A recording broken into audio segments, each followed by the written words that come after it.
साथीहरु तपाईले टेक्नो कम्पनीको नाम त सुन्नु भएकै होला र टेक्नो कम्पनीले यो भन्दा अगाडि टेक्नो पोवा भन्ने मोबाइल बजारमा ल्याएको थियो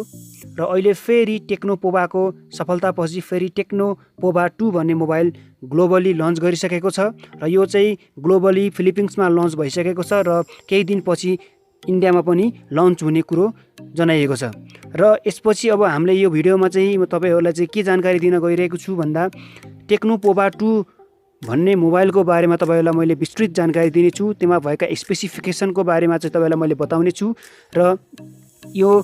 मोबाइलको मूल्य चाहिँ कति हुनेछ भन्ने बारेमा पनि तपाईलाई मैले विस्तृत जानकारी दिनेछु र यो च्यानलमा तपाई नयाँ हुनुहुन्छ भने र यो स्वर चाहिँ पहिलो पटक सुन्दै हुनुहुन्छ भने प्लिज यो भिडियोमा चाहिँ लाइक शेयर र सब्स्क्राइब गरिदिनु होला र यस्तै इन्ट्रेस्टिङ भिडियोहरू हेर्न चाहनुहुन्छ भने माथिको बेल आइकनलाई पनि थिच्नु होला र यो भिडियो अन्त्यसम्म हेरिदिनु होला। आउनुस् ढिला नगरी आजको भिडियो सुरु गरौँ। यो मोबाइलको डिस्प्लेको बारेमा कुरा गर्ने हो भने यसमा सबैभन्दा ठुलो 6.9 इन्चेसको आइपीएस एलसीडी डिस्प्ले रहेको छ जसमा 1080x2460 पिक्सलको रेजोल्युसन रहेको छ, 480 निट्सको ब्राइटनेस रहेको छ, 82.8% को स्क्रिन टु बडी रेसियो रहेको छ र 389 ppi डेन्सिटी रहेको छ। यो मोबाइलको प्रोसेसरको बारेमा कुरा गर्ने हो भने यो मोबाइलमा मिडियाटेक हिलियो G85 को 12nm को आर्किटेक्चरमा आधारित चिपसेट रहेको छ जुन चाहिँ ओक्टा कोर चिपसेट हो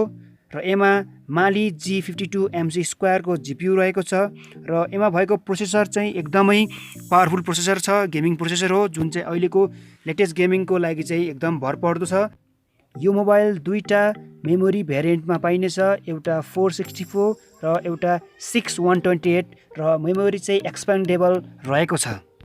यो फोनमा एन्ड्रोइड 11 iOS 7.6 को अपरेटिङ सिस्टम रहेको छ र क्यामेराको बारेमा कुरा गर्ने हो भने यसमा क्वाड क्यामेराको सेटअप रहेको छ जसमा 48MP को प्राइमेरी सेन्सर, 2MP को म्याक्रो सेन्सर र 2MP को डेप्थ र फेरि 2MP को डेप्थ सेन्सर र क्वाड लेड फ्ल्यास रहेको पाइन्छ। यो फोनमा 8 मेगापिक्सलको सेल्फी क्यामेरा रहेको छ जसमा ड्युल लेड फ्ल्यास पनि हामीले देख्न सकिन्छ।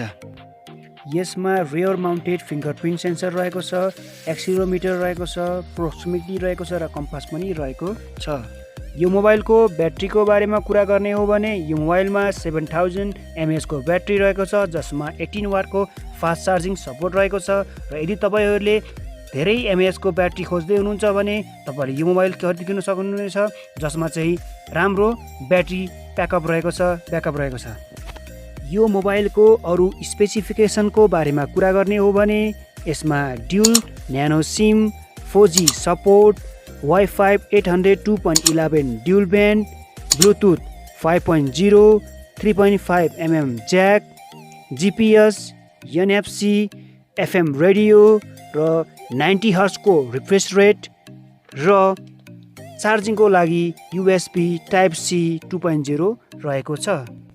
र यो मोबाइल तीनटा कलर भेरिएन्टमा पाइनेछ, polar silver, power blue, dazzle black र यो मोबाइलको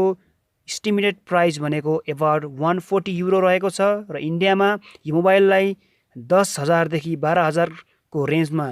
पाउन सकिनेछ र नेपालमा चाहिँ यो मोबाइल 20,000 देखि 25,000 को बीचमा लन्च हुन सक्ने सम्भावना रहेको छ।